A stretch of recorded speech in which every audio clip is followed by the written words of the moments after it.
शब्दसुद्धा एक प्रकारचं भोजन असतं. कोणत्या वेळी कोणता शब्द वाढायचं हे ज्याला समजलं तर त्याच्यापेक्षा चांगला स्वयंपाकी या जगात कुणी नाही. शब्दाची सुद्धा आपली एक चव असते. बोलण्याआधी स्वतः ती चाखून बघा. जर स्वतःला ती चांगली नाही वाटली तर दुसऱ्यांना ती चांगली कशी वाटेल याचा विचार करा. आपल्याबद्दल समोरच्या आपली स्तुती करत असेल याचा अर्थ असा होत नाही की तो आपल्या मागेही सुद्धा आपल्याबद्दल फक्त चांगलंच बोलत असेल. चुकीची क्षमा कोणाची मागायची असते तर जो नम्रपणाने आपली चूक दाखवतो. काही जण हटकून व तिरस्काराने चूक काढणारे असतात. त्यांची क्षमा वगैरे मागायची नसते. अशांना त्यांच्या भाषेतच उत्तर दिलेलं योग्य.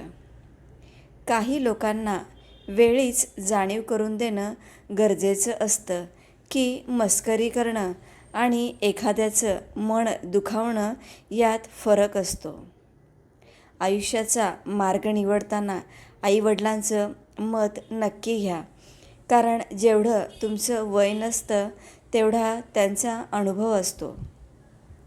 महाभारतात बाण जरी अर्जुनाचे असले तरी त्या बाणांना दिशा ही कृष्णाची होती. महाभारत तर आजही घडतंय आणि तेही पूर्ण जगात.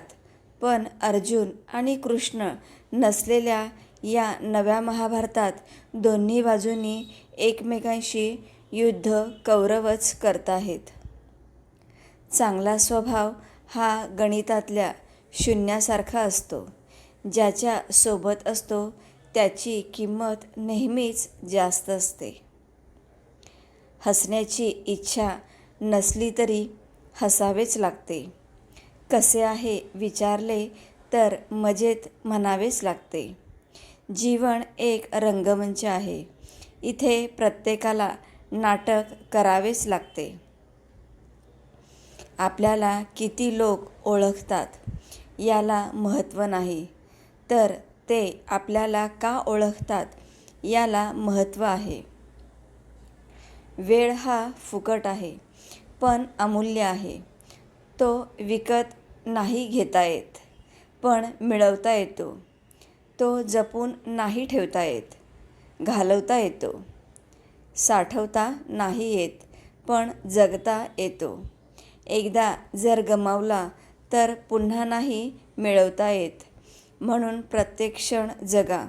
आनंदी असा, आनंदाने जगा. आनंदात कधीही वचन देऊ नये. रागात कधीही प्रतिक्रिया देऊ नये आणि दुःखात कधीही निर्णय घेऊ नये. माणूस दूर राहणाऱ्या व्यक्तीची फोन करून चौकशी करतो आणि सोबत राहणाऱ्यांकडे दुर्लक्ष करतो. एकटे चालला म्हणून तुमची वाट चुकीची आहे असं नाही.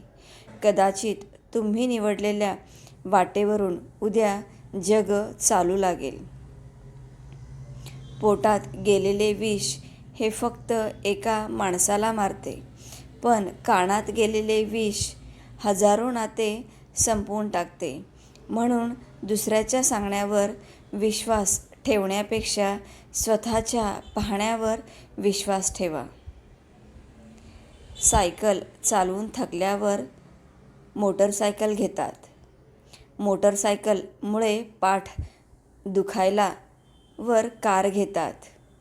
कार चालवून पोट सुटल्यावर पुन्हा सायकल चालवतात. याला म्हणतात रिसायकलिंग.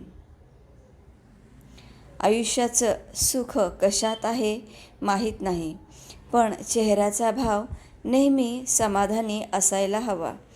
तीच खरी श्रीमंती. जीवनात काहीतरी मागण्यापेक्षा काहीतरी देण्यात महत्त्व असतं, कारण मागितलेला स्वार्थ आणि दिलेलं प्रेम असतं. संवादाची भूक ही जिवंतपणाची साक्ष आहे.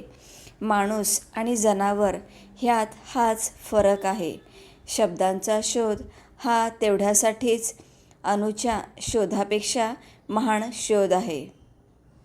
स्वतःला कधीच कमी लेखू नका, कारण वादळामध्ये मोठे मोठे वृक्ष उन्मळून पडतात, पण त्याच वादळात गवत मात्र टिकून राहतं.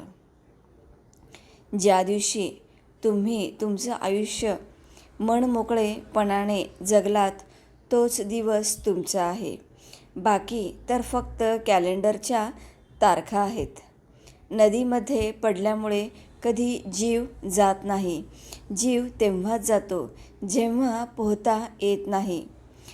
परिस्थिती कधीच समस्या बनत नाही.